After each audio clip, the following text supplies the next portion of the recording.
आप सभी को सुंदर शरद पूर्णिमा की बहुत बहुत बधाई हो। बाबा विश्वनाथ की कृपा आप पर सदा बनी रहे। आ गया शरद पूर्णिमा की रात्रि।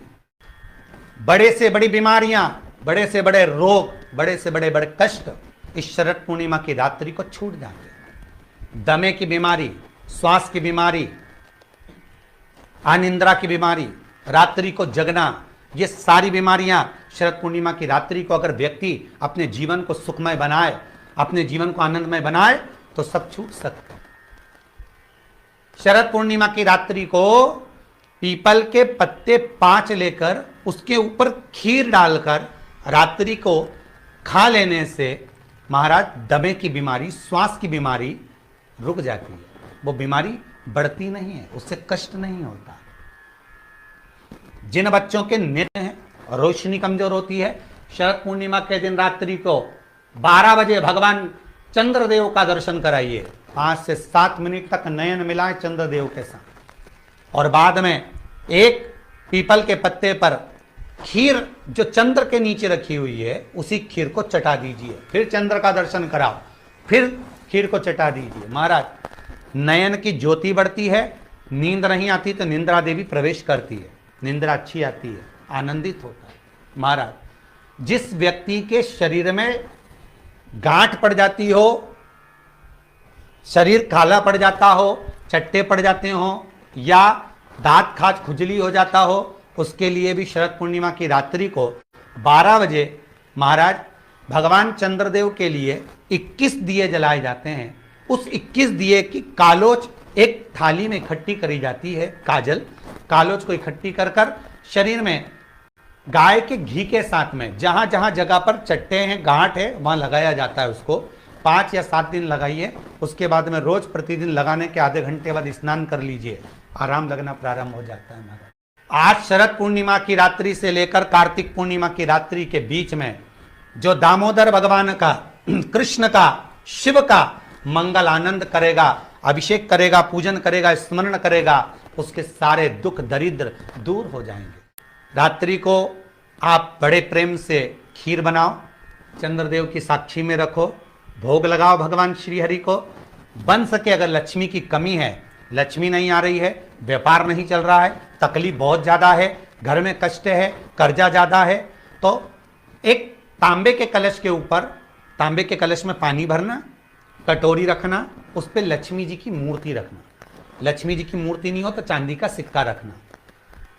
उसके सम्मुख में आप 31 दीपक घी के लंबी बाती के जला देना। महाराज एक एक कमल गट्टा उस 31 दिए के अंदर डाल देना और लक्ष्मी जी का पूजन करना, लक्ष्मी जी का स्मरण करना, खीर का भोग लगाना, पान के पत्ते पर खीर रखना, 5 पत्ते पर खीर का भोग लगाना और माता लक्ष्मी से विनती करना। सुबह 4 बजे तक वो रखे रहने देना, सुबह 4 बजे वो उठाना, लक्ष्मी को वापिस तिजोरी में या सिक्का हो तो उसको अलमारी में रख देना। जो खीर बनी है वो प्रसाद के रूप में सुबह 8 बजे, 10 बजे, 9 बजे जब खाना हो प्रेम से पाना। माता जो दिए लगाए हैं वो ठंडे हो गए होंगे, उनको रखे रहने देना, बाद में काम आते रहेंगे, या दिए विसर्जन करना हो तो आपकी मर्जी है। पर वो मट्टी के दिए लगेंगे, आटे के दिए नहीं लगेंगे, मट्टी के दीप लगाना है आपको। 31 घी के दिए लगाना है। लक्ष्मी जी का पूजन करो, कंकु, चावल, हल्दी, मोली से, सब तरह से। शरद पूर्णिमा की रात्रि को सुख मिलेगा, आनंद मिलेगा, लक्ष्मी की वृद्धि होगी, कार्य सिद्धि होगी।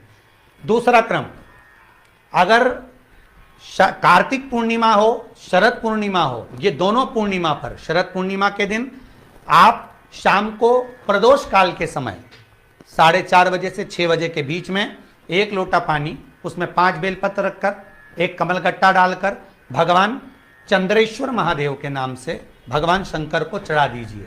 आपकी जो कामना हो वो कामना कर कर चढ़ाएं, विनती करें चंद्रेश्वर महादेव को और निवेदन करें कि हमारा ये कार्य सफल हो।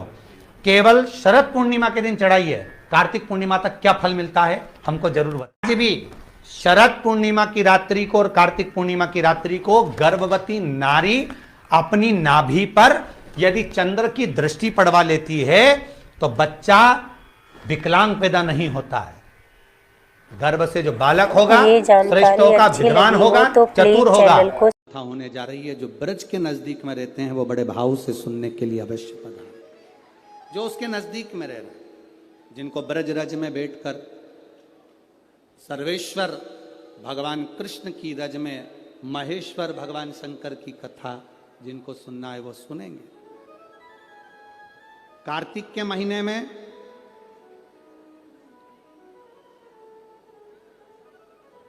पूर्णिमा से पूर्णिमा के बीच में जो सोमवार पड़े, प्रदोष पड़े, शिवरात्रि पड़े, प्रयास करना।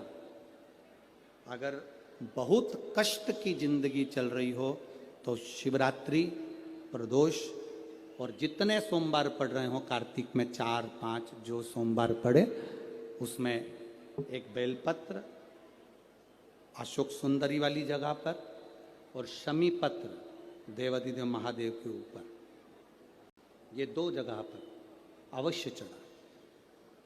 1 महीने में जितने सोमवार पड़ जाएं और प्रदोष पड़े और मासिक शिवरात्रि पड़े उसमें अवश्य चढ़ा। बेलपत्र कहाँ चढ़ाना है? जम के बोलो जरा। अशोक सुंदरी की जगह पर। और शमी पत्र कहाँ चढ़ाना है? देव अधिदेव महादेव के ऊपर। एक बार चढ़ाकर देखो, आपके जीवन का जो आनंद है, जो अपने हृदय की कामनाएं हैं, अपने हृदय के भाव हैं। कार्तिक का जो महीना है भगवान षडानंद कार्तिकेय जी के लिए मूल है। इस षडानंद कार्तिकेय जी ने जब तारकासुर का संहार किया था, तारकासुर को जब मार दिया था